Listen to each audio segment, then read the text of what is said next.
At the end of the day, you take what consumers are dealing with and like proliferation of choice and trust and all this kind of stuff, and it applies unilaterally everywhere. If we can do that in a way that does this and makes it simpler for tens of thousands of small business owners and millions of consumers, that's a pretty motivating thing. Today, I'm excited to speak with Matthew Crawford, Chief Product and Innovation Officer at Cars Commerce. We discuss the new challenges presented by online car marketplaces and how dealers can game the marketplace algorithm to unlock more sales, plus much more. A big thank you to our sponsors for making today's episode possible: Dealer DMV, my very own car dealership guide industry job board, and Cars Commerce.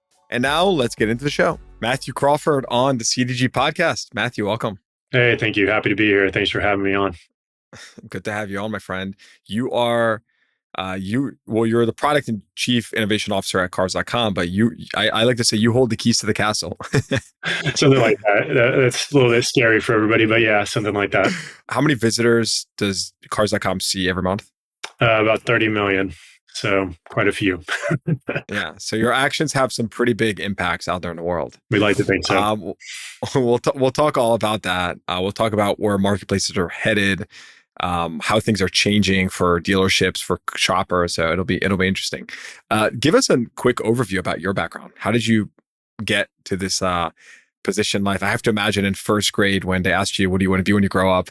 You didn't say, I want to be a product and chief innovation officer, but here we are now and you're doing a hell of a job at it. So tell us about your background. Yeah. So I just love building, and I kind of want to attach myself to interesting problems to solve. So I've worked in a lot of different industries. I'm not kind of your traditional car guy, but I am somebody who loves to solve problems, especially for small businesses. So worked in tech at venture-backed startups, all the way up to kind of publicly traded companies, and found myself here in the position at Cars really to solve a unique problem at a unique time for this industry. And so everything I've been focused on for my whole career has been about solving problems for small businesses and marrying that up with great consumer experiences. And I think we'll talk a little bit more about that here today, but kind of found myself here falling in love with both the industry and the way that the operators in it are able to solve problems and get scrappy to do it. So I'm excited to kind of talk more about that.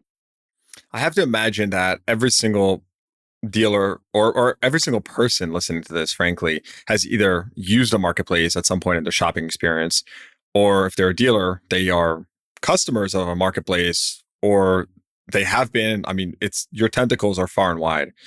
What is the current state of marketplaces? Like, how do you see this? If I could get a sneak peek of your product roadmap, right? Like, where are we at today? Where are we headed?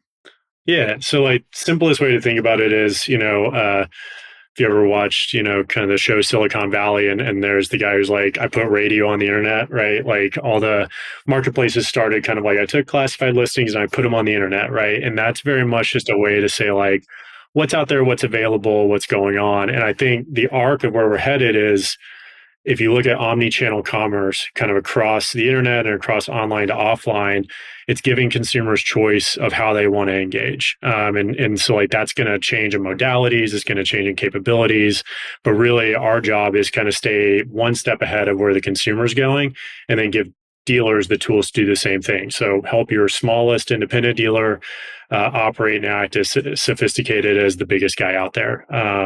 And we can talk about as much as you want to on like what that means specifically, but that's really the arc of things is like, I'm looking through a newspaper and I'm seeing kind of what's out there all the way to now I'm ready to make a decision online and I want to go through as much of that process as I can, and get up to that point of making a transaction or a sale.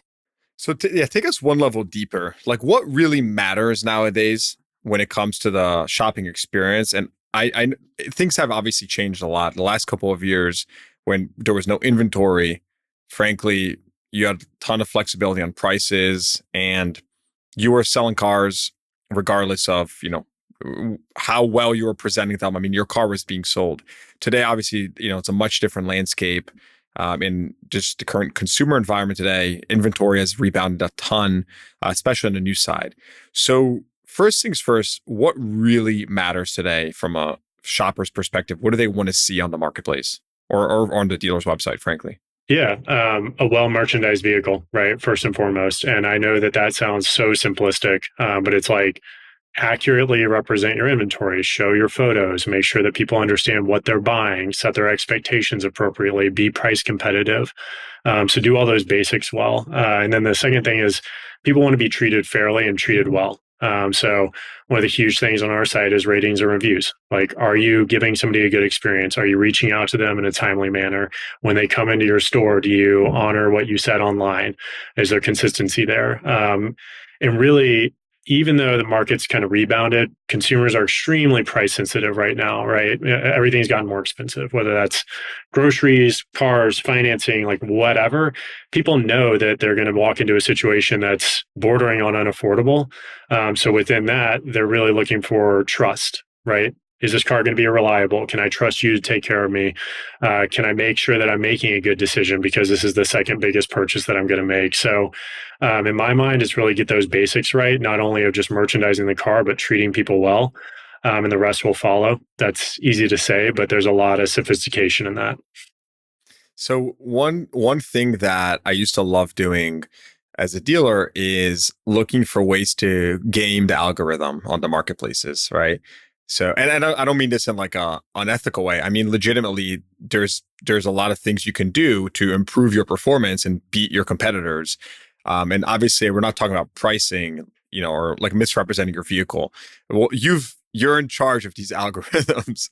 So, how are you, like, what are people doing out there, or like, what are the best practices that people can do in order to have their listings show up at the top? Like any clever tricks here that you can share with us? Sure. Yeah. So like we put a lot of emphasis on like we have a thing called a dealer experience report. And so you can basically see kind of like how are consumers talking about you in the market? How are they rating you, right? On, how you treat them in the store. Did you respond to their lead in a timely manner? We factor all that stuff into our algorithm. So it's really easy to kind of say, just drop your price, right? Like look at your competitive set, look at your inventory and just like hit that rock bottom price and you're going to get more leads. Okay. There's truth in that. But we've tried to design an algorithm that kind of takes your whole experience and bakes it into the way that you're going to get ranked. So at the end of the day, price the vehicle in a fair way. We have price badges on our site, right? Is this a hot car? Is it in demand? You'll be able to know that whenever you're listing inventory on cars.com. Is it a great deal, good deal? That's based on dynamic demand index and pricing index that we have on the site. So two of those things are like really going to drive interest. And then the third piece is consumer experience, right? Like if you're not treating people well and that comes through in the way that you're showing up on the site, you're going to get penalized for it. And then the fourth thing is like if you've got inventory and metal that you need to move, make sure that you're like promoting that as effectively as possible. People don't know what they want. We have a lot of dealers who are kind of like, well, I'm going to put 10 of my cars on the site, but I'm not going to put these other 10 on the site. And at the end of the day, you're presupposing what's going to drive demand and interest or what's not. And a lot of times these consumers, 80% of the time, they don't know exactly what they're looking for. New, used, price point, all the things that we presuppose that they do, they actually don't. And so put as much inventory on the site as you possibly can, which sounds like it's on our self-interest, but basically consumers are coming to us out of a place of, I want you to be the market equalizer. So if you're kind of misrepresenting a piece of the market or only a segment of the market, then they're not going to have that trust and they're going to just like keep looking. And dealers want consumers to make a decision. So few things that are pretty basic. Again, like there's not a silver bullet, but it's like pretty basic. What about not basic? Like, have you seen any dealers do any like badass things that you're like, okay, well, this maybe requires a bit more investment, anything like that? Yeah. Whatsoever? So, like, there's a couple of things that, we think are really impactful whenever dealers do it and embrace it. One is tout your salespeople and their expertise. So, like, integrate that into the experience. If consumers pick a salesperson at the time that they're interested in a vehicle, they're 3 times more likely to close on that car. So it's like increases your close rate substantially, but that takes a lot of effort on the dealer's part. I have to maintain who my salespeople are. What are their areas of expertise? I want to get consumers to actually match with that person. So that's one, right? Like represent your sales force and their expertise effectively on the marketplace. And then I would say kind of the second thing that, is maybe a little bit of a less talked about piece is be participating in things like I want to acquire all the inventory that I can. right? Like as a dealer, that may sound antithetical, but we have a lot of trade-in capabilities, and a lot of times consumers are just trying to understand, like, what's my car worth? And if you can open up that conversation in an authentic way with the consumer, hey, guess what? If they're getting rid of a vehicle, they need to buy one as well. And if you can be that place that takes that car from that consumer, your ability to then engage in a conversation about a sale goes up exponentially. And like a lot of times people are not connecting those two things. You just look at it as you're here to buy. Oh, and maybe you have a trade in. You probably have a trade in, but if you inverse that, there's something there too. And I think those are two things that are a little bit untapped in the market right now because it does require more effort. Yeah, it expands your surface area as well because you're able, like you said, to get in front of more consumers. You know, I used to have this obsession with studying VDPs. So for anyone that's not familiar with the term, like a vehicle detail page, right? It's just pretty much fancy term for the page where you actually see a vehicle on a marketplace or a dealer's website. But I remember when I saw Carvana start adding those cards every like 3 or 4 cars. Do you know what I'm talking about? Where like on pictures, they would put like suddenly an ad. And I was like, these guys are slick. I like that because it's like you have such a captive audience at that moment, right? It's like a podcast ad in the middle. I mean, it's no different. Like the person is already in the groove, and it's like boom, hit them with a card, boom. So I thought that was pretty slick. I have to imagine that impacts conversion pretty well. Totally. Yeah. And there's a lot of things like that. So like we're always, we have media products that basically are like contextual advertising that dealers can participate in. Like, I want to boost this vehicle and like, but only with these types of people who are looking for these types of things. And that works extremely well, right? Or if you're, like you said, looking at photos of a car, if you're looking at inventory, maybe you're interested in something similar to that, even if it's at the same dealership. Again, this is like consumers end up in a place, not necessarily out of perfect intention. Sometimes they just end up there. And then you need to then educate them. Vehicle buying has like a bifurcated funnel, meaning like you start thinking you know what you want, and then you realize everything that's out there, and then you basically start researching again, and then you make a decision. So like as a dealer, if you're not there at each of those moments in time, you're missing out and somebody else is. So you've got to be in the middle of that mix. 100%. Every purchase I made recently, I didn't even know what I wanted. I thought I barely thought I did, but I didn't know what I wanted. People know like more about the socks that they buy than about the cars that they're looking at sometimes, So it's like you gotta meet people where they are. This episode is brought to you by Dealer DMV. In today's climate, you probably find your dealership selling more and more vehicles out of state. More sales, always a good thing, but then comes time to title and register, and everyone knows out-of-state titling is a major headache. It doesn't have to be this way.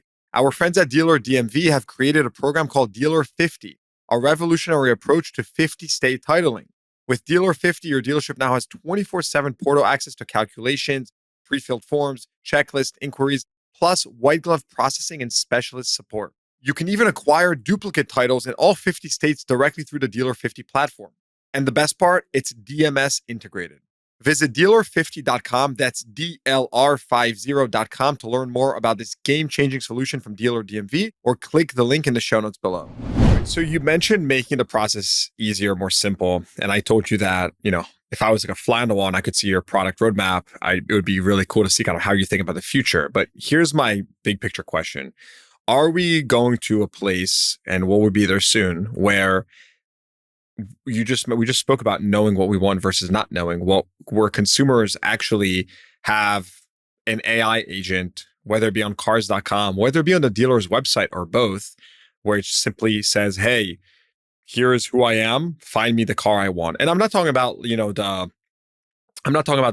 those kind of funnels or polls like I have a family, I need 4 seats, like something that's way more sophisticated, that an AI agent that maybe scans all of your social media from the past 10 years, something like that. Are we moving to that state where it's just going to be completely frictionless? Is that really going to happen? And when is that? What's your thoughts? Yeah. I don't want to give like a non-answer here, but like my answer would be like, yeah, absolutely. Like in my mind, things are going to evolve in two paths. One, it's going to be like a reductionist path, basically people who know generally what they want and they're kind of reducing from there, maybe increasing a little bit and reducing again. And then there's people who are kind of like, it's my first time buying, or I just had a kid, I'm entering unknown territory.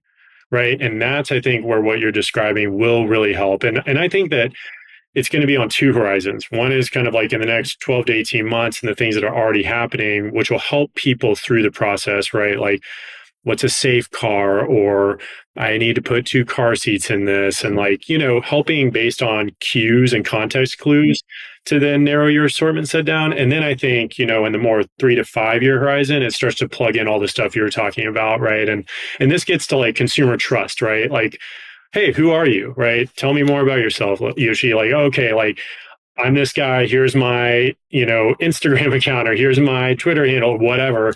Then like go take a look at all that data, and then you tell me what you think about myself, and you hold a mirror up and say, these are the cars that match your personality or match your need state or look like the things that other people like you are driving. And I think there's a way to build that knowledge graph in a way that, builds on consumer trust. But I think we're going to progress through this linearly in my mind. Like, you don't just jump from today, you're on a site, you're putting filters and you're finding a car, to magic, right? And like, we go over here and suddenly like a bot is just telling you, you should buy this thing. And so I think it's just going to be a progression that's pretty linear, but it will happen. Like, I'm sitting here saying for sure that modality shift will occur, but I think it's just going to be a little bit slow. Like, we're all aware of the $1 Tahoe, fiasco that happened, kind of with the chatbot saying like, yeah, I'll commit to that. So I think we've learned some lessons as like how to not do this, which is going to teach us how to go forward. Fortunately, that wasn't us, but Now break it down one step further. Other than like product identification, right? Finding the car I want. Where do you see the biggest impact with the shopping experience given AI? Like, where's the biggest impact going to be? Is it the financing, the trade-in altogether, or is it product identification? Indeed, what do you think? Yeah, I do think first and foremost, product identification. That's where people are most confused, right? Like, what does this trim level mean? I didn't even know that manufacturer existed, right? That's a new problem, right? Like, people now are kind of like, wait, BYD, what is that? Right? Like, I wasn't even aware of this in my consideration set. Wait, I need to build my dreams? What is Right. this? Yeah, right. And like, but really you've kind of entered this new realm, right? Where people don't even understand what they're reducing from. So like, they're overwhelmed, and you have to say, okay, AI, I think, can really help with that. It's very good at taking massive sets of data and normalizing it down and kind of saying like, here's a general picture. And now you start to understand that picture. Once you succeed at that, I think you move on to the next things that are more sophisticated, right? You say, can I trust this? Is this really a good financing and interest rate? Is this really a good value for my trade in? And, crunching all of that data and saying like, yes, this is actually a trustworthy value that we're putting on this car, and you should continue on that process. If you think about like where maybe like airline sites are today, they have a lot of like, you should buy now indicators related to what they're predicting prices may do. We're building a lot of that same logic into the way that we think about algorithmic predictions of price and value and things like that, that then help you say, is it the right time? What's going to happen in the market? But I do think you have to start with the real basics. Cool. Yeah. And it's like, you start with the basics though, right? Like, where you're like, don't overwhelm people with too much information about stuff they don't know about, and then leap all the way to telling them like, buy this now. Like, they're like, whoa, I don't even know what you're talking about. You have to build that credibility first.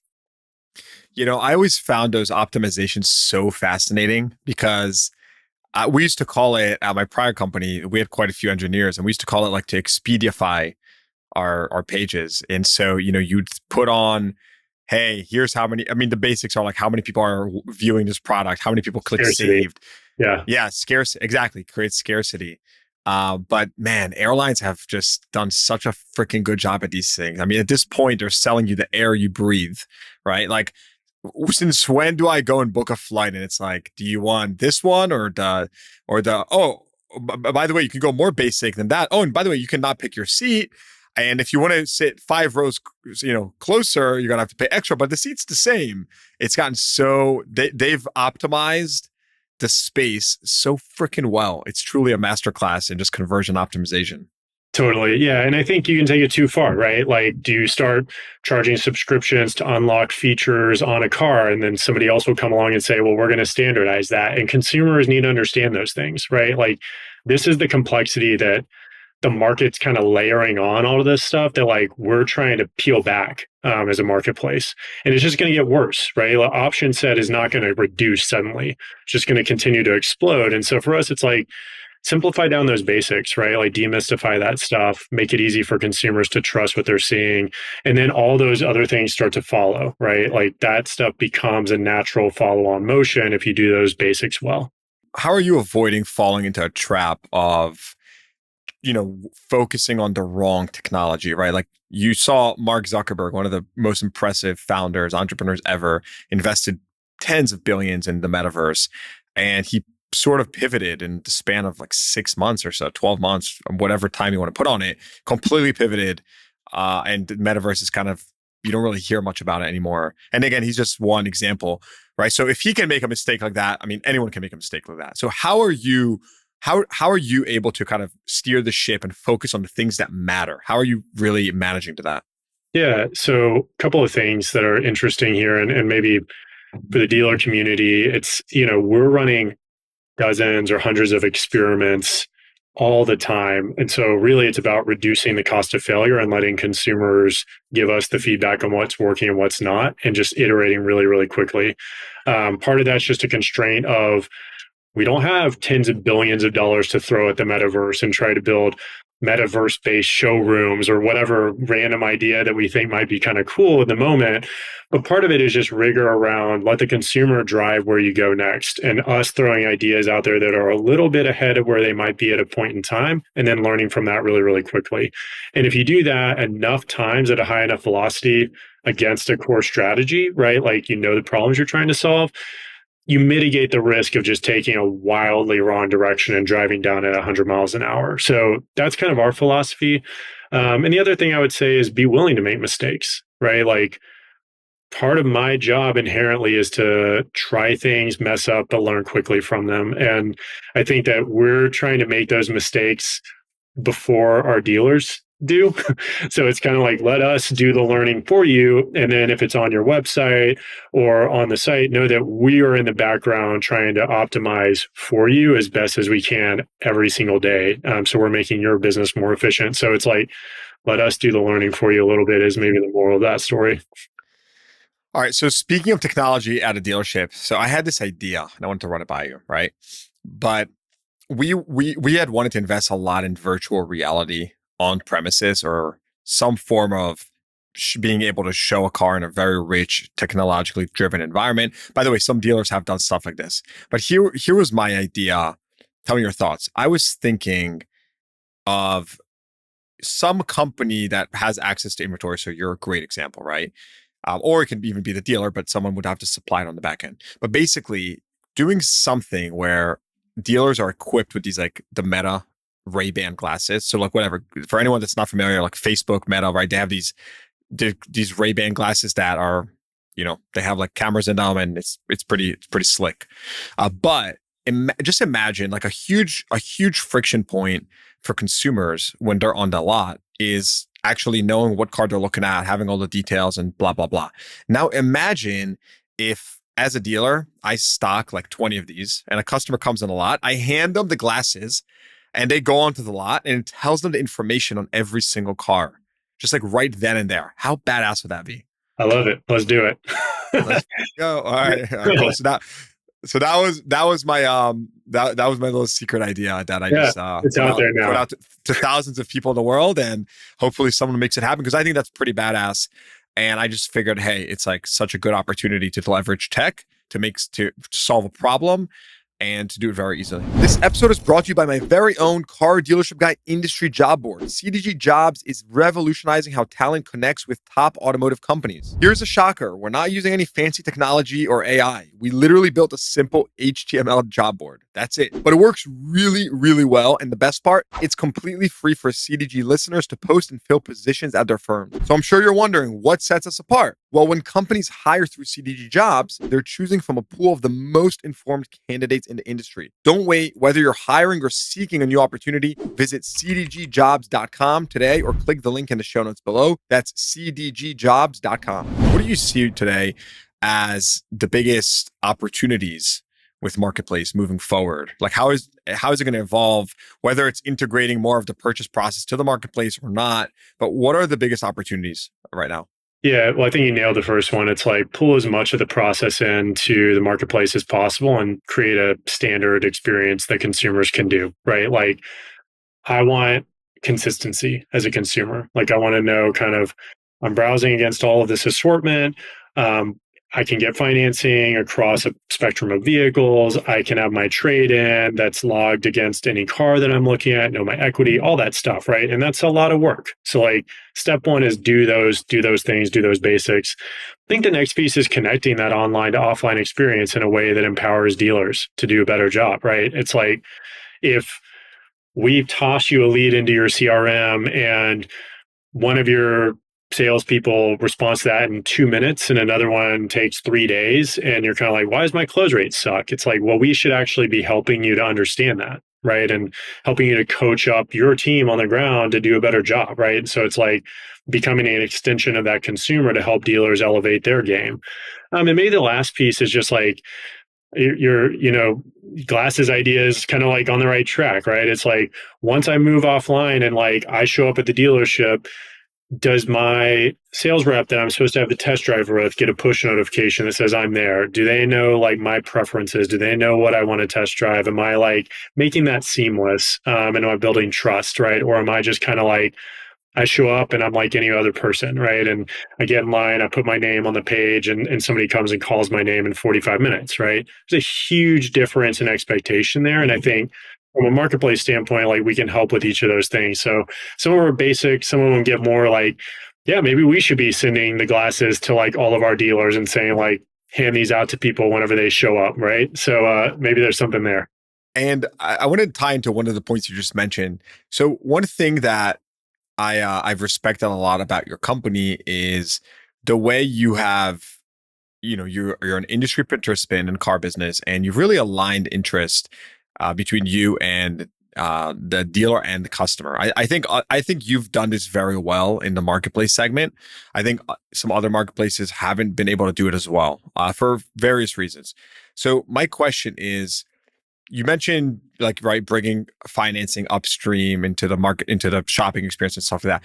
How do you do that and align incentives with the dealer, right? Because obviously, like, are we just talking pre-qualification? Because financing is a huge profit center for dealers. And as a dealer, whenever I would hear financing upstream or something like that, my ears would start buzzing. Well, something, I need, my spidey senses are, yeah. So how do you align incentives? Because I have to imagine this is a big consideration for you, given I know the leadership of your company. Yeah, no, 100%. And candidly, it's a lot more work to do it like in a way that tries to take all those interests in mind. But basically, the simple way that we think about it is creating a three-way marketplace for us to be participating with lenders and with our dealer customers. So if you're a customer on the marketplace, you say, I work with these lenders, we match those things up, and those things just flow through into your system. So you're running the deal just like you normally would. And we're not trying to like take a cut out ahead of you or anything like that. And then we're basically looking at it as a way to provide more value on the back end, right? Okay, did that loan fund? Do we provide value to that lender partner just like we provide value to you? Versus if we wanted to, kind of go to a single bank and say, we got a lot of people on this marketplace, and if you want a cut of that, just come play with us, and we'll just kind of force that downstream to our dealers. And it's a choice, right? And we've chosen, I think, to take a little bit harder of a path, but in a way that we'd like to think benefits the consumer and the dealer. Because to your point, it's like, if you're a consumer, I go on the site, I get pre-qualified or qualified with hard credit financing for a specific bank on a specific car, and I show up at the dealer and you're like, I don't like working with that bank, or I actually don't work with that bank, I'm going to flip you, right? And then there's a consumer, you're like, wait, so I did all that stuff. It was a big waste of time. Now I don't trust cars.com, and I don't really trust this dealer. So in our mind, it's like, it's not just like the right thing to do. But it's like it is the right thing to do, and we think it yields better profit on the back end for everybody, including the consumer. Right? They're going to net out ahead by going through that process as well. So that's the way we think about it. It is a bunch of work to kind of hold those tensions at the same time, but we think it's the right thing to do, and we're going to stick with it. All right. So 3 fun questions before we wrap up. And we go into some closing thoughts. So, what's exciting to you nowadays? Right, as you think about your role, you're a product guy. Again, I looked at your background, and you've done product for a very long time, and several companies. Right. So, what's exciting to you nowadays? Yeah, to me, it's basically like solving real problems for consumers and small businesses. Like at the end of the day, you take kind of what consumers are dealing with and like proliferation of choice and trust and all this kind of stuff, and it applies, unilaterally everywhere. So if we can do that in a way that does this and makes it simpler for thousands, tens of thousands of small business owners and millions of consumers, that's a pretty motivating thing. And it feels like you're making a real impact because people who make good decisions about their car purchase experience are really, really happy. People who make bad decisions are really, really unhappy. So at the end of the day, it's like, we're here to make people happy. And that's motivating. It could be wrong, and you could tell me if I am, but it looks like you've been essentially in the car business for 3 years by way of cars.com or, auto tech, whatever you want to call it. What's the most interesting or let's say unexpected thing you've learned about this industry since you've joined? Like, was there anything that was shocked you that this is how it's being done or anything like that? Yeah. So maybe one of the things is like every single piece of technology is so customized to automotive. It's like, there's that's a good point. Yes. So it's like everything is extremely, extremely auto centric versus kind of we've taken technology that exists and applied it to our industry, which is very, very different than a lot of other industries that I've worked with. So I think that's probably like the most surprising. And then obviously you've got these situations where it's like every single participant in the market thinks they are unequivocally doing it the right way, which isn't really surprising, but it's just like the beautiful thing about successful entrepreneurs, right? Is like you've cracked the code and nobody else has cracked it. And it's like, there is a pattern there. And so we're trying to always play in the middle of that, which can be fun, as you can imagine. That's good. Yeah, it's funny because when I have friends and stuff from outside of the industry, or we used to have conversations like, oh, what CRM do you use? And you mentioned some CRM that they've never heard of. They're like, wait, like Salesforce, HubSpot? Like, no, neither. Absolutely not. We're too like unique for that, right? And it's like there's some truth in that, but there's some like I think auto has like a sense of pride or ego to it in a way that's kind of like we're special and we're different, that you get elsewhere, but not to the same degree, right? It's kind of a beautiful, hilarious thing. Yeah, I've used I used our non-automotive CRMs before, actually, believe it or not. And we had one that was kind of semi-custom built, and it was just very ineffective. You kind of came to the conclusion that when it's all said and done, you end up building pretty much the same thing. It didn't achieve the goals we thought it would. Some things were actually great and retrofitted to our workflow. And again, CRM is just one example, but when it's all said and done, I think there's some reason, at least for software products, why they're custom built for auto, for the different processes and whatnot. So definitely was educational for me. Yeah. Well, Matthew, thanks for coming on. This was super great. If anyone wants to learn more about the different products at Cars Commerce, cars.com, what you're working on, we'll throw up a link in the show notes below. But really, really fun chatting, and thanks for coming on. This was great. Beautiful. Thank you very much. Appreciate it for having me. Thanks. All right. Hope you enjoyed that episode. Please give the podcast a rating, consider subscribing to the show, and check the show notes for links to what we talked about. Thanks for tuning in. I'll see you guys next time.